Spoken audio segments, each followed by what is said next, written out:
7ஆம் தேதி முத்துவேல் கருணாநிதி ஸ்டாலின் என்னும் நான் என்று நம்முடைய மாண்புமிகு தமிழக முதல்வர் அவர்கள் பொறுப்பேற்றார். பொறுப்பேற்ற போது அனைவரும் தெரிந்தது கொரோனா பேரலை வீசிக்கொண்டிருந்தது. 2 மாசம் கழிச்சு தான் ஆகஸ்ட் மாசம் தான் ஸ்கூல் எல்லாமே திறந்தாங்க.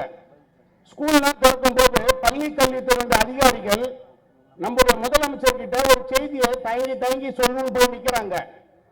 அப்ப பள்ளி கல்வித்துறை அமைச்சர் அன்பில் மகேஷ் இருக்காரு. அவர் தலைவர்கிட்ட சொல்றாரு, உங்ககிட்ட ஏதோ சொல்லணும்னு சொல்றாங்கன்னு. என்னப்பான்னு கேட்கிறார் நம்முடைய முதலமைச்சர். இல்ல, போன வாட்டி ஆட்சி இருக்கும் போது மாணவ மாணவிகளுக்காக கொடுக்கறதுக்காக புத்தக பையெல்லாம் அச்சடிச்சிட்டாங்க, அதை கொடுக்கணும், அதை என்ன பண்றது அப்படின்னு சொல்லிட்டு கேட்கிறாங்க. தாராளமா எந்த ஆட்சியில அச்சடிச்சா என்ன கொடுக்க வேண்டியது தானே அப்படின்னு சொல்லி சொல்றாரு. அப்படி இல்லைங்க, போன ஆட்சி அதிமுக ஆட்சி, அந்த ஆட்சியில ஜெயலலிதா படத்தை போட்டுட்டாங்க, இப்ப நம்ம ஆட்சி வந்துருச்சு, அது எப்படி கொடுக்கறதுன்னு யோசனை பண்றாங்க அப்படின்னு. எவ்வளவு பை அச்சடிச்சிருக்காங்க நம்ம முதல்வர் கேட்கிறாரு. 23 லட்சம் பைகள் அச்சடிக்கப்பட்டு இருக்கிறதுன்றாங்க. ஒரு பை எவ்வளவு கேட்கிறாரு, 200 ரூபாய்ன்றாங்க. கிட்டத்தட்ட 46 கோடி ரூபாய் மக்களுடைய வரி பணத்துல 46 கோடி ரூபாய். அது ஜெயலலிதா படமா இருந்தாலும் சரி, யார் படமா இருந்தாலும் மக்களுடைய பணத்தை வீணாக்க கூடாது. இது எல்லாருக்குமான அரசு. மக்களுடைய வரி பணம் வீணாக கூடாது என்று பெருந்தன்மையோடு சொல்லி திராவிட முன்னேற்ற கழகத்துடைய ஆட்சியில் ஜெயலலிதா படத்தை போட்டு அந்த பைகளை மாணவர்களுக்கு தந்த பெருந்தன்மை மிக்க முதல்வர் தான் நம்முடைய முதல்வர் அண்ணன் தளபதி மு.க. ஸ்டாலின் அவர்கள் என்பதை கனிவோடு பதிவு செய்ய கடமைப்பட்டுள்ளேன். அன்பு சகோதரர் கோட்டு பிரகாஷ் அவர்கள் 10 நிமிடம் தான் நேரம் கொடுத்தார். அதனால சுருக்கமாக என் உரையை தொடங்குகிறேன். நம்முடைய தமிழ் பெருமக்கள் 50 காப்பியங்கள் என்று சொல்லும் போது எல்லாருக்கும் தெரியும் மணிமேகலை, சிலப்பதிகாரம், இது 2 இரட்டை காப்பியங்கள். மணிமேகலையோட கதாநாயகி, மணிமேகலை காப்பியத்தோட கதாநாயகி மணிமேகலை. ஆனால் அந்த காப்பியத்தில் ஆப்புத்திரன் அப்படின்னு ஒரு கதாபாத்திரம் வரும். நிறைய பேர் அதை தெரிஞ்சிருக்க மாட்டாங்க, புத்தகம் படிச்சவங்களுக்கு நிறைய தெரிஞ்சிருக்கும். அந்த கதாபாத்திரத்தோட சிறப்பு என்னவென்று சொன்னால், ஆப்புத்திரன் யாருன்னு சொன்னா ஒரு கோவில் வாசல்ல உட்கார்ந்து பிச்சை எடுக்கிறவர். கோவில் வாசல் வந்து பிச்சை எடுப்பாரு.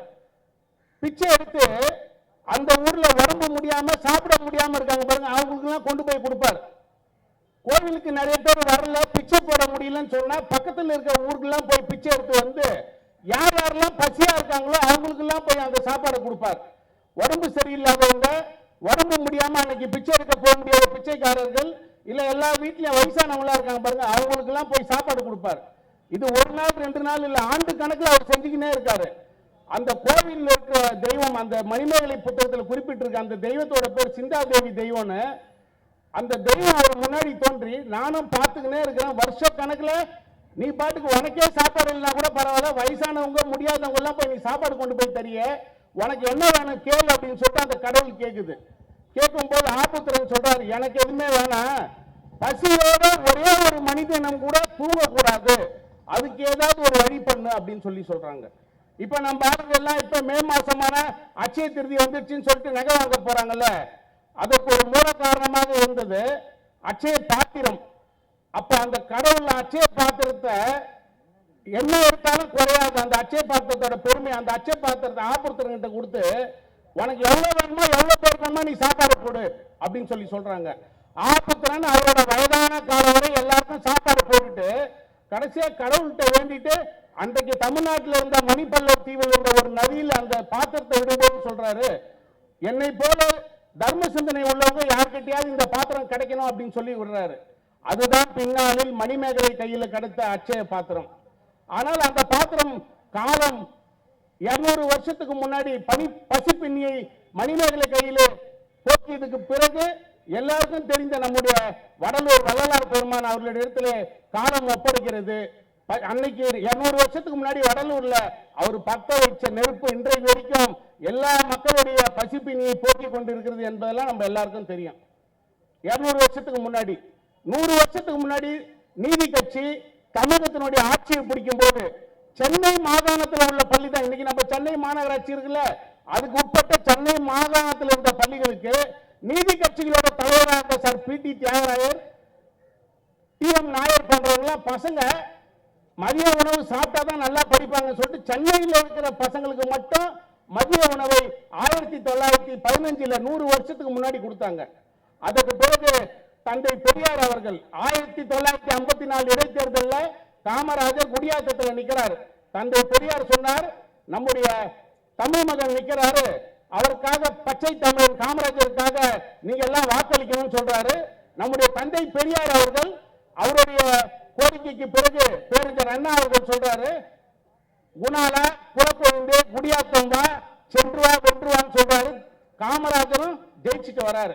ஜெயிச்சுட்டு வந்தோடனே காமராஜர் நம்முடைய தந்தை பெரியார் கிட்ட கேட்கிறார், நீங்க எல்லாம் சொன்னீங்க எங்களுக்கு இவ்வளவு பேர் ஓட்டு போட்டாங்க, நாங்க என்ன பண்ணணும் சொல்லுங்கன்னு சொல்லி தந்தை பெரியார் கிட்ட கேட்கிறார். தந்தை பெரியார் கிட்ட கேட்கும்போது தான் சொல்றாரு, இன்றைக்கு நாம் கல்வியில் எவ்வளவு வளர்ந்து இருக்கோம் பாருங்க, இவ்வளவு உயர்ந்து இருக்கிறோம் பாருங்க தமிழ்நாடு, மற்றவங்க எல்லாம் பார்த்து பொறாமப்படுறாங்க பாருங்க.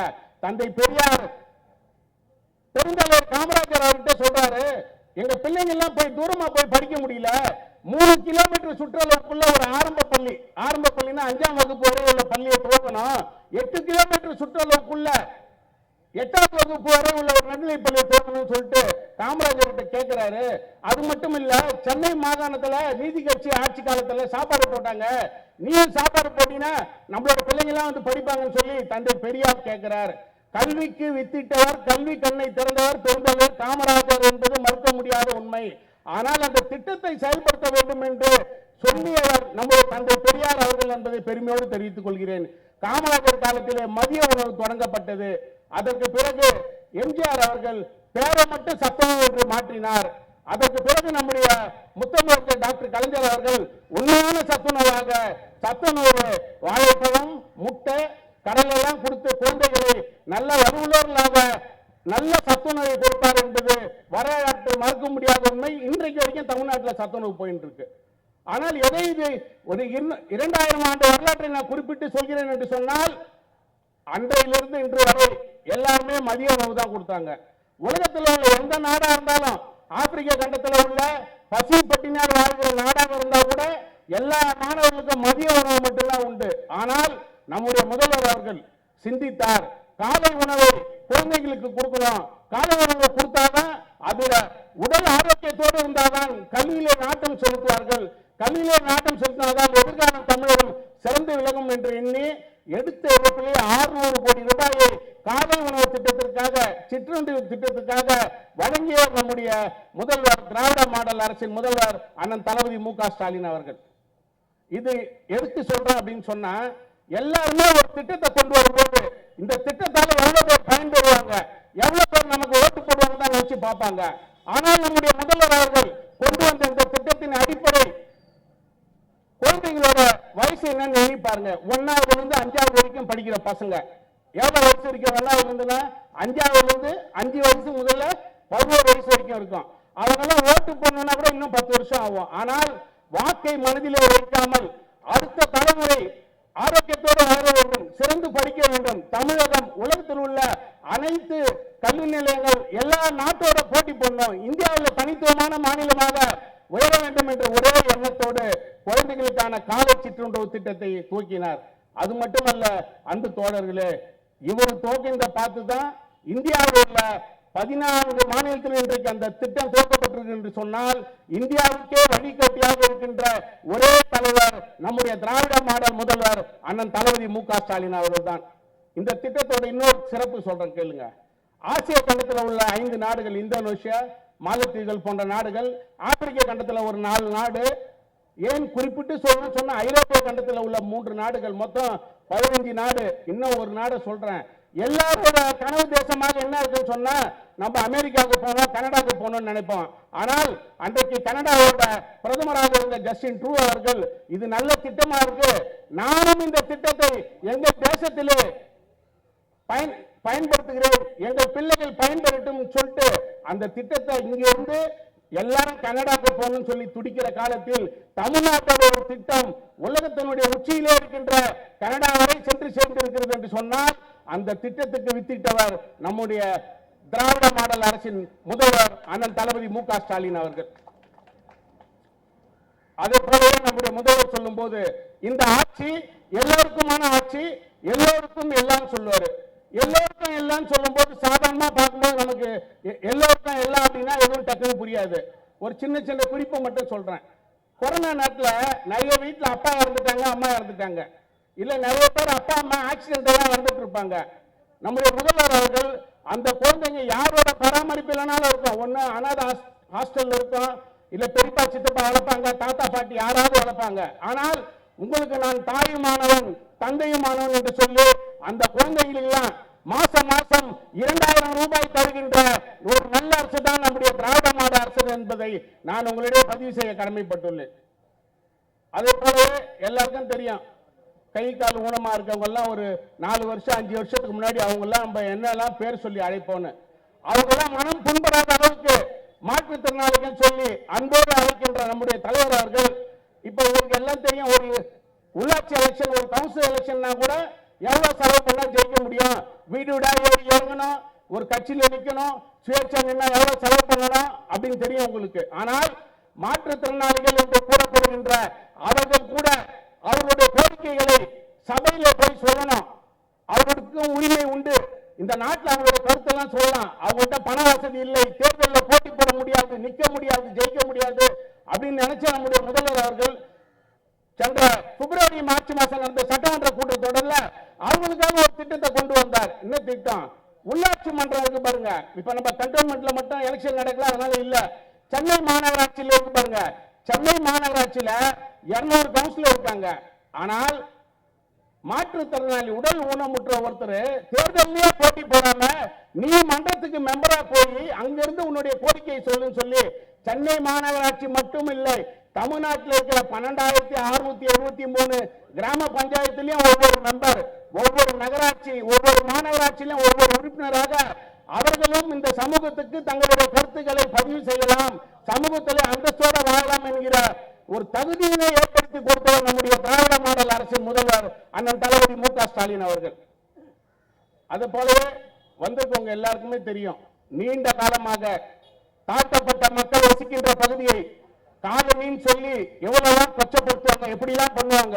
தாழ்த்தப்பட்ட மக்கள் அண்ணல் அம்பேத்கருடைய உடன்பிறப்புகளாக இருக்கிறவங்க நெஞ்சிலே குத்திய முள்ளாக அந்த காலனி என்று சொல்லி இருந்தது. ஆனால் பிப்ரவரி மாசம் மார்ச் மாசம் நடந்த சட்டமன்ற கூட்டத்தொடர்ல இனிமே தமிழ்நாட்டில் காலனி என்கிற வார்த்தையை அகராதியிலிருந்து எடுத்து விடுகிறோம், எந்த அரசு பதிவேடுகளிலும் இனிமே காலனி என்கிற வார்த்தை பயன்படுத்தாது என்கிற ஒரு உத்தரவை போட்ட உன்னத தலைவர் தான் நம்முடைய முத்துவேல் கருணாநிதி ஸ்டாலின் என்பதையும் உங்களிடத்தில் நான் அன்போடு பதிவு செய்ய கடமைப்பட்டுள்ளேன். அதே போலவே எல்லார் வீட்லயும் நிறைய பசங்க படிச்சுட்டாங்க, வெளிநாட்டுக்கு போயிட்டாங்க, அப்பா அம்மா மட்டும் இங்க தனியா இருக்காங்க இல்லையா. வருமானம் இல்லாம அப்பா அம்மாவை கவனிச்சிக்காம நிறைய பேர் அப்பா அம்மாவை தனியா விட்டுட்டாங்க. வயசான அப்பா அம்மாவை பாதுகாக்கிறதுக்கு ஆள் இல்ல, அதையும் சிந்தித்தார்.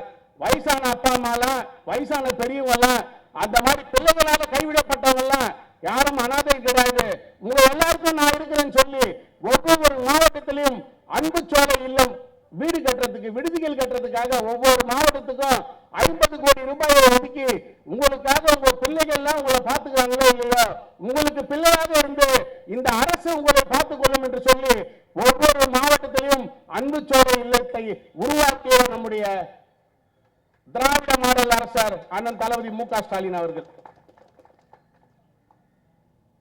எடப்பாடி பழனிசாமி முந்தா நேத்து ஒரு கருத்தை சொன்னார். என்ன சொன்னார்?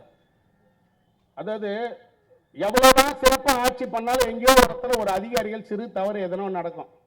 சிவகங்கை மாவட்டத்தில் ஒரு காவல் நிலையத்தில் ஒரு பையன் இறந்து போயிட்டான், தவறுதான். ஆனால் இந்த மாநிலத்தை ஆளுகின்ற உச்சபட்ச அதிகாரத்தை வைத்துள்ள நம்முடைய முதல்வர் அவர்கள் ரொம்ப மனவேதனைப்பட்டு அந்த அம்மாவுக்கு தொலைபேசியில தொடர்பு கொண்டு ரொம்ப சாரிமா அப்படின்னு சொன்னார். அந்த வீடியோவை இன்னைக்கு கூட நீங்க பாருங்க, அந்த குரலை கேளுங்க. பேசும்போது அவருடைய குரல் எப்படி ஒர்க்கி போயிருந்து பாருங்க. அவர் சொல்ல வேண்டிய அவசியம் கூட இல்லை. ஆனால் அந்த அம்மாவை தொடர்பு கொண்டு சாரிமா, தன்னுடைய ஆட்சியில ஒரு சிறு தவறு நடந்தது கூட பெருந்தன்மையா சாரிமான்னு சொல்லி சொன்னார். அந்த வார்த்தை எவ்வளவு வலி மிகுந்தது என்பதை நீங்கள் எண்ணி பாருங்கள். ஆனா போன ஆட்சியில தூத்துக்குடியில ஸ்டெர்லைட் நிறுவனம் போராட்டம் நடத்தின பொதுமக்களை காக்கா குடிகளை சொல்ற மாதிரி வாயிலையும் தலையிலையும் துப்பாக்கி குடிகளை சுடப்பட்டு 13 பேர் செத்து போயிட்டாங்க. பத்திரிகைக்காரங்க எடப்பாடி பழனிசாமி கிட்ட கேக்குறாங்க, 13 பேர் செத்து போயிட்டாங்களே, ஏங்க இப்படி பண்ணீங்கன்னு கேக்குறாங்க. நான் இப்பதாங்க டிவியை பார்த்தே தெரிஞ்சுக்கிறேன்னு சொன்னேன். எடப்பாடி இல்ல, எரும மாடு அவன். ஆட்சி செய்யறதுக்கு லாக்கியான ஆளா அவன். ஆனா அவன் இன்னைக்கு சொல்றான். அதே போல இப்போ டெய்லி பாத்தீங்கன்னு சொன்னா தமிழகத்தை மீட்க போறேன் அப்படின்னு சொல்லிட்டு போறான். நம்ம எல்லாருக்கும் ஏழை எளிய சகோதரி தான் வந்துக்கிறீங்க. ஒரு 20-25 வருஷத்துக்கு முன்னாடியும் சரி இப்பயும் சரி அவசரத்துக்கு நமக்கு எதுனா பணம் வேணும்னா என்ன பண்ணுவோம்? நகை எடுத்து போய் சேட்டு கடையில் அடகு வைப்போம். யார் அந்த சேட்டுங்களாம்? குஜராத்ல இருந்து வந்த மார்வாடிகள், ராஜஸ்தான்ல இருந்து வந்த சேட்டுங்க தானே. அவங்க கிட்ட தானே போய் நம்ம நகையை அடகு வைப்போம், அப்புறம் நம்ம மீட்போம். எடப்பாடி பழனிசாமி அதிமுகவை குஜராத்தோட சேட்டுங்க, ராஜஸ்தானோட மார்வாடிகள் இந்தியாவை ஆண்டு கொண்டு இருக்கிற மோடி கிட்டையும் அமித்ஷா கிட்டையும் எடுத்து அரமானம் வச்சுட்டான். அங்க எடுத்து அரமானம் வச்சு இங்க வந்து மீட்க வரான்றான். தமிழர்களுடைய மானம், மரியாதை, சுயமரியாதை, பொருளாதாரம், கல்வி எல்லாத்தையும் 4 ஆண்டுகளுக்கு முன்பாக மீட்டவர் நம்முடைய திராவிட மாடல் அரசர் அண்ணன் தளபதி மு.க. ஸ்டாலின் அவர்கள். இன்றைக்கு தமிழ்நாடு உலகத்திலேயே சிங்கப்பூருக்கும் மலேசியாவுக்கும் இணையாக வளர்ச்சியிலே வளர்ந்து கொண்டிருக்கிறது. கல்வியிலே உலக அளவிலே போட்டி போட்டுக் கொண்டிருக்கிறது. இதை பொறுக்க முடியாம ஊழல் அதிமுகவும் மதவாத பாஜகவும் 2 பேரும் ஒன்னா சேர்ந்து வராங்க. 2026 நம்முடைய முதல்வர் சொன்ன மாதிரி 200 நம்முடைய இலக்கு. ஆனால் 234 தொகுதியும் வென்று தமிழகத்திலே பாரதிய ஜனதா கட்சி கூட்டணிக்கு எல்லளவும் இடம் கிடையாது. இது பெரியாரின் மண், பேரறிஞர் அண்ணாவின் மண், முத்தமிழர் டாக்டர் கலைஞரின் மண் என்பதை நாம் பறைசாற்றுவோம், உறுதியோடு பணியாற்றுவோம். 2026 திராவிட மாடல் ஆட்சி அமையும் வரை ஓயாது உழைப்போம், பணியாற்றுவோம் என்று கூறி வாய்ப்புக்கு நன்றி கூறி விடைபெறுகிறேன். நன்றி, வணக்கம்.